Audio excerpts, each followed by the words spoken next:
Olá, vivos? Então, vídeo de hoje nós vamos falar do saneamento básico em Ubá. Nós vamos fazer uma série e começamos hoje, onde nós vamos conversar sobre o que é que está por trás da diminuição das tarifas.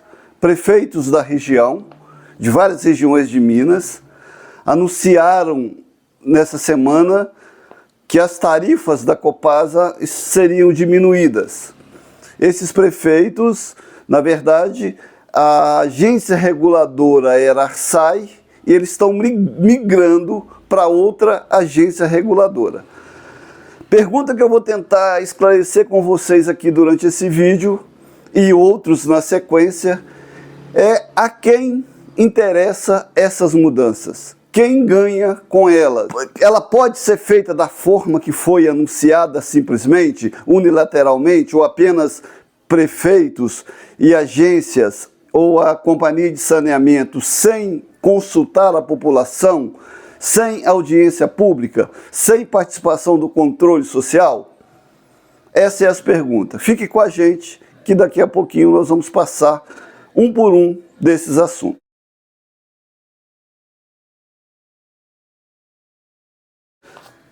Voltamos então para a gente esclarecer.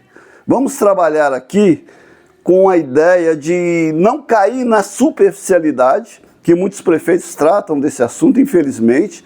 Um dos motivos pelos quais a gente vive essa escassez de investimento, essas medidas arbitrárias, ou alguns poderiam chamar até de eleitoreiras, porque elas vêm acontecendo agora, na véspera da eleição. O que tem que ser feito, né? O que a sociedade, o que nós, usuários, porque a Constituição, a legislação, o marco regulatório do saneamento dá também o direito, a obrigatoriedade do usuário ser ouvido. Do mesmo jeito que na saúde tem os conselhos, a participação popular é assegurada na gestão, no planejamento, na fiscalização, também no saneamento básico, principalmente água e esgoto, também essa possibilidade da sociedade participar ativamente, ela também consta da lei.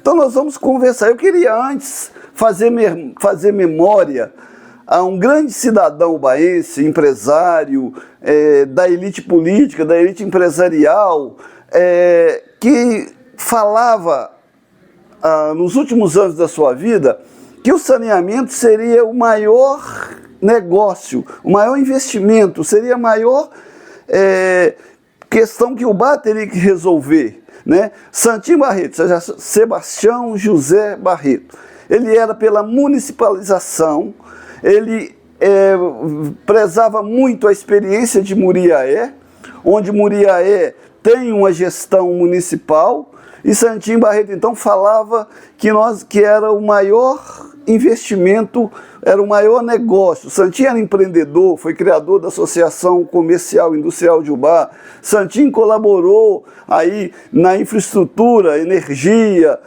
para que o polo moveleiro pudesse ter o sucesso que tem hoje. Então estou falando de uma pessoa que nos últimos anos da sua vida militava conosco no movimento social e acreditava que que o saneamento básico seria um tema da atualidade e seria um grande investimento.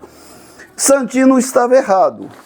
Santinho, com certeza, ele era estudioso, leitor, né, das questões, ele acompanhava todas essas questões da Associação Nacional do Saneamento, ele não estava errado.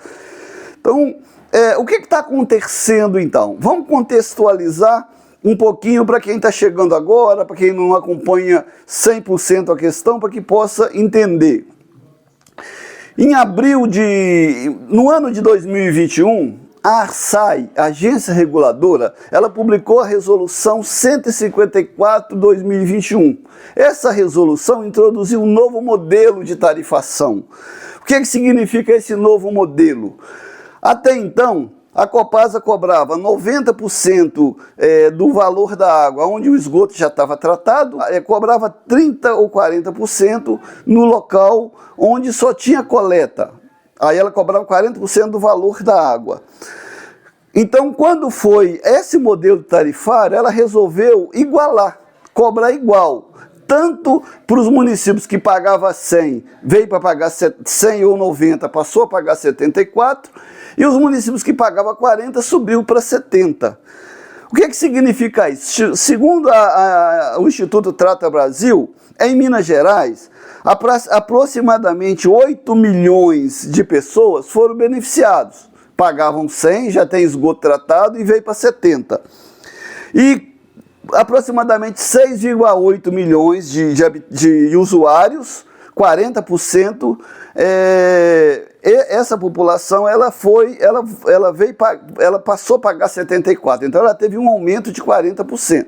Então a medida da ARSAE, ela prejudicou, mas beneficiou a mesma quantidade de pessoas.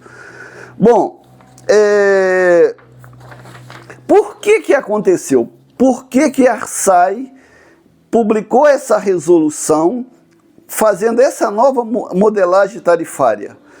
Primeiro, a ARSAE ela é uma autarquia do Estado e tem os seus diretores indicados pelo governador. Então a ARSAE é uma agência que ela é estatal, ela é ligada ao Estado, mas nem por isso podemos julgar a ARSAE ou avaliar a ARSAE apenas por essa resolução. A ARSAE também já tomou medidas muito importantes com relação à fiscalização da companhia de saneamento. Até 2009, 2013, 2014, a gente não tinha agência reguladora, é a própria Copasa que fazia a regulação do serviço. Após a criação da ARSAE, a ARSAE passou a fiscalizar. Em Ubá mesmo, se você for no site da Câmara Municipal, na página do Legislativo, tem 2 relatórios da ARSAE. Os dois de 2019. Ele aprofundou as questões aí das mazelas da Copasa, esses reservatórios de água todo enferrujado, toda essa realidade de sucateamento da Copasa, isso está num relatório. A ARSAE chegou a dizer num relatório anterior, em 2013, que a estação de tratamento da Copasa, que as estruturas da Copasa no município estavam no osso, com essas palavras mesmo, está no osso, e só que a medida efetiva, em 2019, a ARSAE veio em Ubá e falou que o contrato, os prazos não estavam sendo cumpridos, só que faltou o executivo, então, aplicar as penalidades. Quem notifica, quem aplica penalidade é o Poder Executivo. A ARSAE, ela é reguladora, ela indica ao contratante o problema e o contratante age para solucionar.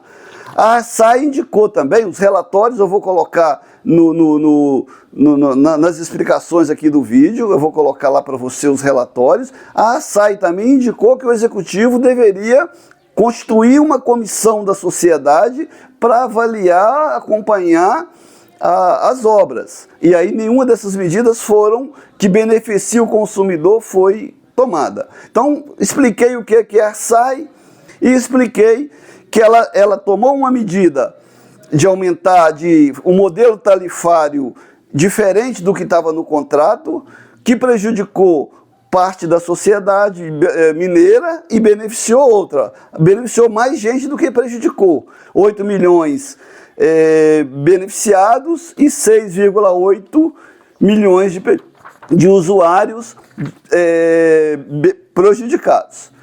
Bom, voltando ao Santim Barreto, que dizia que que o saneamento seria o grande negócio, de fato isso que está acontecendo hoje. Então essas medidas, elas não são isoladas. Não dá para o chefe do executivo vir aqui e dizer simplesmente, olha, a tarifa voltou ao normal, a tarifa agora vai diminuir. Primeiro que a gente sabe que isso não é porque meia dúzia de prefeito, senador mobilizou. A questão é muito mais complexa. Foi aprovado um marco legal do saneamento em 2020. Esse marco legal findou contrato de programa, igual que a Copasa tem com o UBA, sem licitação. Todo mundo agora tem que fazer licitação. Estipulou meta de universalização até 2033. E entidade, empresa que não cumprir essas metas não tem direito a financiamento, e quem fiscaliza é a agência reguladora. A agência reguladora que diz se a empresa cumpriu ou não as metas. Tem uma estimativa de investimento de 700 bilhões nos próximos 10 anos até 2033, e as agências, as empresas, as concessionárias não cumpriram as metas de universalização. Portanto, agora elas vão ficar sem financiamento. Então, há uma disputa polarizada entre as empresas estaduais. São Paulo acabou de privatizar a Sabesp, o Rio de Janeiro, Minas Gerais está falando em federalizar ou privatizar. E os critérios de financiamento estão na mão da ARSAE. Por isso há um movimento no Brasil, em vários estados, de criação de várias agências reguladoras. E aí, em Minas Gerais, veio então surgir essa agência reguladora, a ARISB, Agência Reguladora Intermunicipal de Saneamento de Minas Gerais. Essa ARIB foi fundada também em 2014 e ela funciona em consórcio público, que também está previsto no novo marco regulatório. O marco legal do saneamento, a lei de 2020, ela prevê tanto essa possibilidade da licitação, mas também a possibilidade da regionalização. Então isso está tudo fervendo por aí, está tudo em discussão.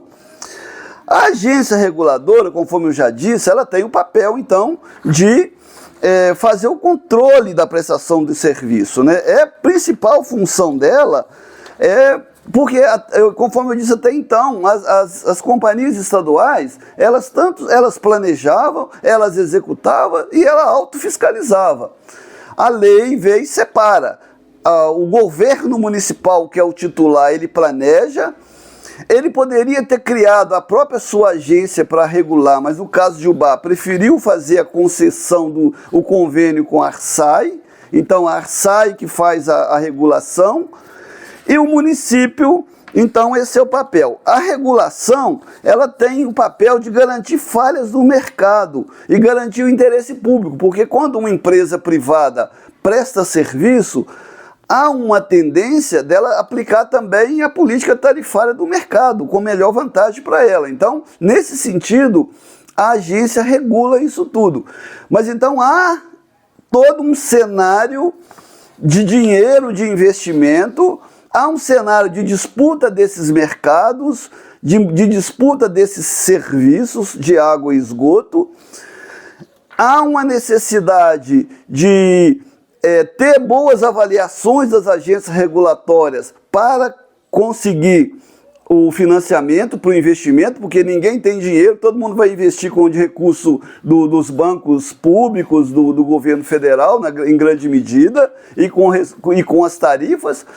A tarifa ela é imprescindível para poder financiar o serviço. Então, é muito triste ver um gestor dizendo assim, agora tudo bem, né? Agora a tarifa voltou ao normal, mas e aí? E a água, e os peixes voltaram ao rio? E o esgoto tratado? A sociedade também quer o esgoto tratado. A sociedade quer uma cidade saneada. A sociedade quer diminuir as doenças. O UBA é campeão, vou fazer outro vídeo mostrando com a informação que o UBA é campeão de internações hospitalares por doenças vinculadas, doença de vinculação hídrica, né? O UBA, a dengue, a principal responsável pela dengue é a falta d'água. As pessoas têm que armazenar a água de maneira irregular E aí cria mosquito. Então não adianta, o rapaz da dengue vai lá e fala que para jogar fora, a pessoa dá taquicardia, porque se jogar fora não vai ter outra água. E aí a Copasa aqui é uma grande responsável. E isso tem que ser resolvido. E isso vai ser resolvido com investimento. E tem que pagar tarifa. Claro que ninguém tem que pagar tarifa por um serviço não executado. A gente quer pagar tarifa, quer o serviço executado, mas simplesmente não dá também para comemorar que agora está tudo bem, porque agora... E aí a questão é muito maior, porque tem uma questão, políticas de mercado, disputas, nova legislação, tudo que esse pessoal está se adequando. E aí, para finalizar, eu não falei ainda sobre do prefeito, que ele está dizendo então que ele assinou um aditivo, né, com a Copasa de prazo, e que por isso estaria resolvido. Bom, a tarifa, tudo bem. Quem fixa a tarifa é a agência reguladora. Se mudou de agência reguladora, a gente tem que ver se essa agência reguladora também vai cumprir o seu papel de fiscalizar e punir os prestadores de serviço. Se fizer isso, sem problema. Com relação a aditivo em contrato, o prefeito não tem autoridade para ele assinar um contrato sem ouvir o controle social. Para assinar esse contrato, precisou de autorização legislativa, precisou de audiência pública, o contrato ficou em audiência pública, ficou em consulta pública, depois audiência pública, e aí não acredito que, acredito que esse contrato tem que voltar ao legislativo, essa prorrogação tem que voltar a consulta pública e audiência pública, no mínimo, para que seja válido. Porque ele não pode prorrogar. O que a Câmara aprovou, na verdade a Câmara nunca aprovou contratação com a Copasa, a Câmara aprovou licitação, né? Contratar uma concessionária de prestação de serviço por meio de licitação. A Câmara rejeitou a Copasa 11 vezes. E só votou quando a lei tirou a palavra Copasa e indicou que ia fazer uma licitação. Essa é a vontade, essa é a vontade do legislador, né? Que representando a população de Ubá. Segunda coisa, teve que ter plano municipal de saneamento. O plano municipal de saneamento foi feito em 2015, tem validade de 4 anos, portanto venceu em 2019. Tem que fazer outro plano municipal de saneamento ou de água e esgoto. E aí não tem plano. Se não tem plano, não fez audiência pública, não ouviu o legislativo, não fez consulta pública. E não ouviu o Conselho Municipal de Saneamento. E não ouviu a comissão criada por ele mesmo para poder fazer acompanhamento de contrato. Então ele não pode... Ou ele pode, mas a sociedade tem todo o direito de ir ao judiciário, porque se não tiver diálogo, para garantir que as metas de universalização, que o serviço seja prestado e que nós venhamos ter uma cidade saneada. Então, voltaremos aqui em breve. Acompanhe o canal aí, inscreva, compartilha, para a gente continuar trazendo esse conteúdo e nós vamos estimular, a sociedade tem que acompanhar essa discussão, a sociedade tem que organizar-se e cobrar e garantir o seu direito, porque todo mundo garante o direito, o prefeito garante o dele, a Copasa está buscando a sua melhor solução, onde ela se acomoda melhor, né? E aí essa estratégia de regionalização se está discutindo, consórcio é bom, não tem problema, tudo isso é muito bom, só que quem paga a conta de fato também tem que acompanhar e participar. Agradecimento, vivos!